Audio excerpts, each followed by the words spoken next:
Okay, so the next speaker is Drew Weissman. Drew is a professor of medicine at the Perelman School of Medicine here at Penn. In collaboration with Katie Carico, he discovered the ability of modified nucleosides in RNA to suppress activation of innate immune sensors and increase the translation of mRNA containing these modified nucleosides. My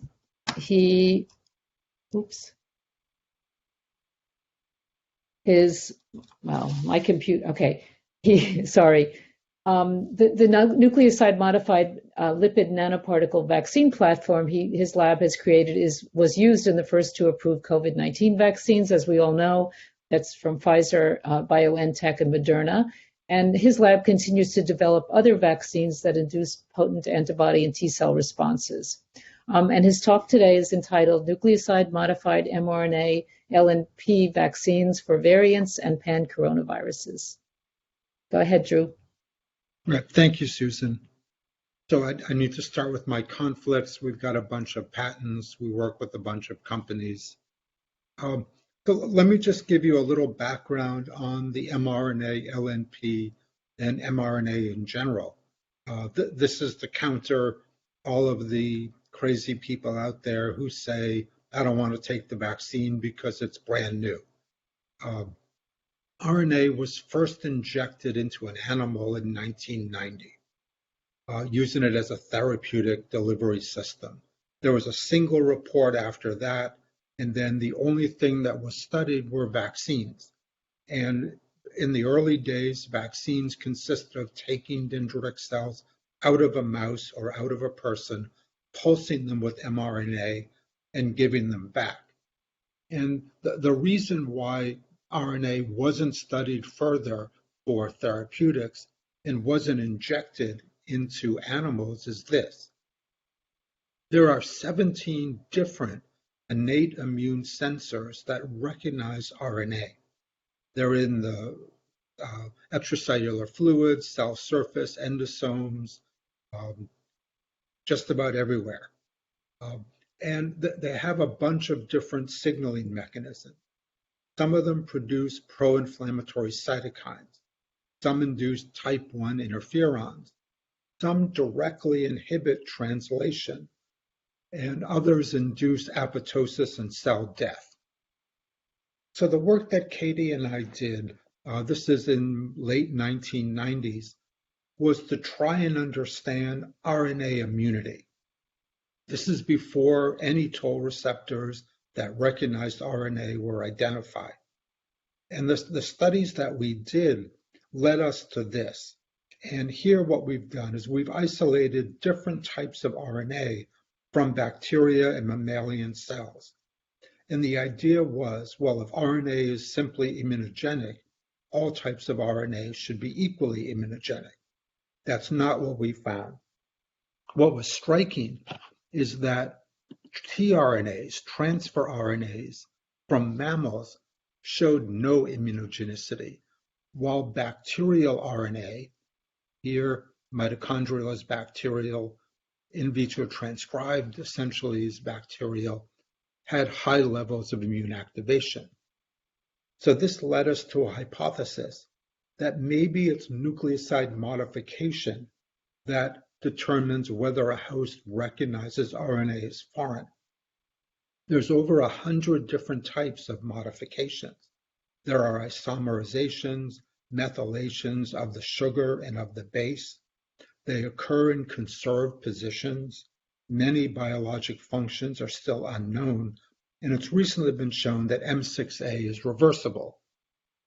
So what Katie and I did is we made nucleoside modified mRNA. So the way you make RNA is you start with a DNA plasmid that has a promoter for a phage RNA polymerase. You linearize the plasmid or DNA, and the polymerase makes a copy of the DNA into an mRNA. So what we did is we exchanged nucleoside triphosphates for modified nucleoside triphosphates. So we took pseudouridine triphosphate and put that in the reaction again instead of uridine triphosphate, and similar for all the others. These are the ones that made full-length mRNA, and we tested them for immunogenicity. And what we saw is that many, but not all modifications reduced the innate immune activating potential of the mRNA. What was striking, though, is when we tested that RNA for translation. Now, our bets were that they wouldn't be translated. We had an RNA where every U was a pseudouridine. And back then, pseudouridine wasn't found in an mRNA. And we were surprised that not only were they translated, but they were translated much better than an unmodified mRNA. So we were then asked, and here we're talking 2005, who cares? RNA is difficult to work with, it's unstable, it's failed multiple analyses. Why are you wasting your time? And our arguments were, well, protein therapeutics is the most rapid growing element of pharmaceutical industry. And this is how they make proteins under GMP conditions. You start with a 50,000 liter drum of CHO cells or other cells that have the sequence of the protein you want.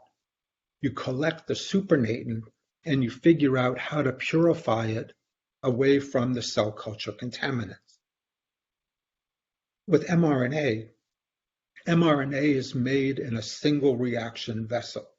So Moderna and Pfizer use 100-liter bioreactors. The reaction is identical no matter what the coding sequence is. You don't have to make a new cell line for each protein. The purification is identical. With every other protein, you have to reinvent the purification.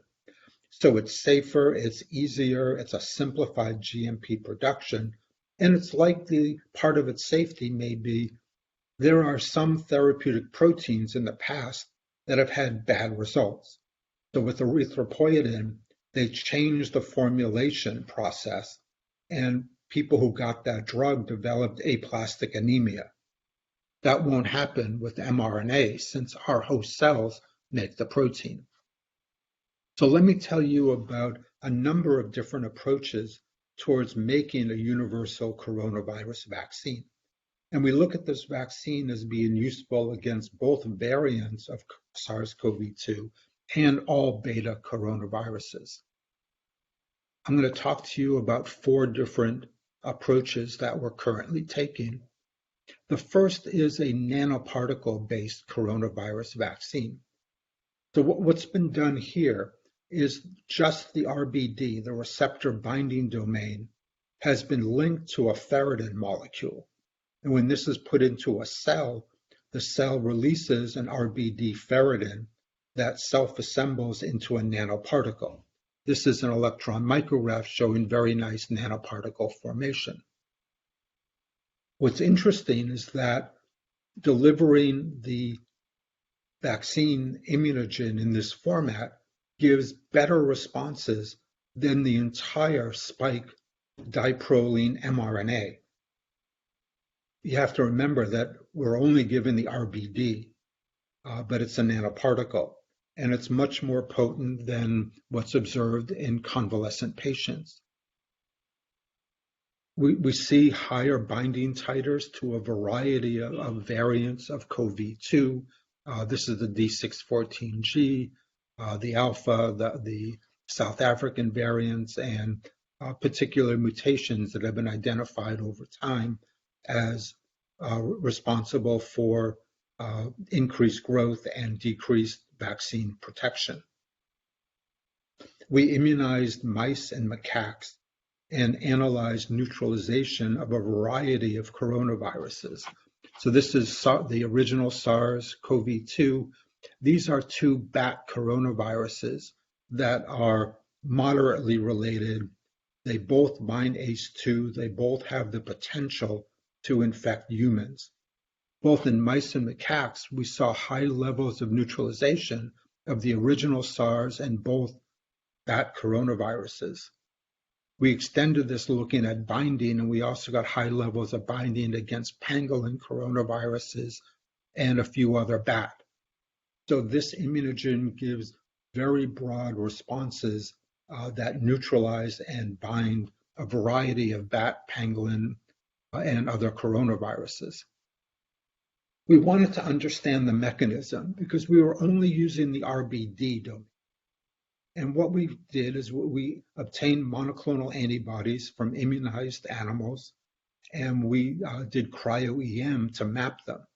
And what we found is that unlike people who received the diproline stabilized vaccine, Moderna and Pfizer, or people who were infected, this RBD nanoparticle induced a different type of response, so an antibody that bound a different region of the RBD. When we mapped the binding site, we found that it's highly conserved across really all the beta-2 coronaviruses. So that was likely the reason why we got such broad protection. We've looked at T-cell-based vaccines. So this is a screening. I think this was about 500,000 2B coronaviruses. And what we're looking for here is that regions of white are highly conserved. So these regions are conserved against all beta coronaviruses. And we took these two regions and made them into an immunogen, actually three. We immunized mice, in this case BALB/c. We found that two of the three induced very potent CD4 and CD8 responses. We also immunized BLAC6 mice and found strong responses against these immunogens as well, including strong effector responses. These vaccines are currently in animal models being tested with challenge. Working with Ralph Barrick's group, they developed chimeric spikes. And the idea of this is the family tree of beta coronaviruses. So this is the original SARS, this is SARS-CoV-2, and these are the bat coronaviruses that we have that we can mediate infection. And what they did is they took different regions, so the N-terminal domain, the RBD, the subunit 2, from different viruses along this tree and made chimeric immunogens. And then they mixed and matched those immunogens and immunized mice. What they found is that certain combinations, so having all four chimeras together in one vaccine, induce potent responses against CoV-2, against pangolin, against three different bat coronaviruses.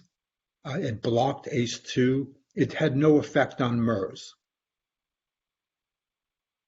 They used these and measured neutralization, and again saw the same thing.